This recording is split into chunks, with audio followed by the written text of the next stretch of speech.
Hello everyone, welcome back to my mini blog. আর আজকের এই ব্লগটা কিন্তু রথযাত্রা উপলক্ষে। হ্যাঁ, আমার বাড়িতে প্রতি বছরই জগন্নাথ পুজো হয় কম বেশি। আমি জগন্নাথ দেবকে ভীষণ ভালোবাসি মন থেকে, তাই যতটা পারি ওনার জন্য করার চেষ্টা করি। এই দেখো, আগের দিন থেকেই সমস্ত তোড়জোড় আমাদের শুরু হয়ে গেছিলো। আমার ফ্যামিলির প্রত্যেকটা মেম্বার এই পুজোতে আসার জন্য মোটামুটি ওয়েট করে থাকে সারা বছর জুড়ে। এখানে আমার মামি সকাল থেকে উঠে অনেক হেল্প করে দিচ্ছিল। আমার মাসি আগের দিন রাতে অনেক হেল্প করেছে, কিন্তু ও একটা কাজের জন্য পুজোটা মিস করে যায়, অ্যাটেন্ড করতে পারেনি। এদিকে আমি রথটা একটু রেডি করে নিচ্ছিলাম। সকাল থেকে আমারও অনেক চাপ ছিল। এদিকে দেখো, আমার বোন পাকা গিন্নির মতো কাঁঠাল ছাড়াচ্ছে, আর এনার তো একটাই কাজ, ফটোজ নেওয়া।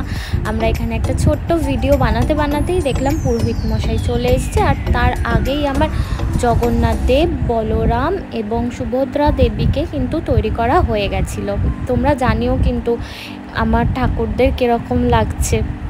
এইভাবে প্রত্যেকটা জিনিস অ্যারেঞ্জমেন্টসের পর আমার বড়দি ভাই, আমার বোনজি, আমার বড় জামাইবাবু এরাও কিন্তু হানিকে নিয়ে চলে এসেছিলো। আর এখানে দেখো, আমার আম্মাকে আমার বড় জামাইবাবু হাত ধরে নিয়ে গিয়ে কেমন খাটে বসাচ্ছে।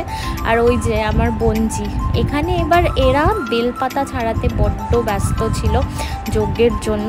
এটা আমার বড়দি ভাই হচ্ছে, ও এবার এই সমস্ত কাজ করতে ভীষণ ভালোবাসে। এইসব করতে করতেই যজ্ঞের সময়ও হয়ে গেল। তো আমরা চুপচাপ দেখছিলাম যে হোম যজ্ঞটা ঠিক কতটা কীরকম ভালোভাবে হচ্ছে। সত্যি কথা বলতে এত ভালো পুজো হয়েছে না, মন এমনি সবার ভালো হয়ে গেছে। আর এখানে দেখো, হোমের আগুন কতটা ওপরে উঠছিল, দেখেও কিন্তু বেশ ভালো লাগে, তাই না? পুজো আস্থা হলে কিন্তু বাড়িতে সবারই মনও ভালো থাকে।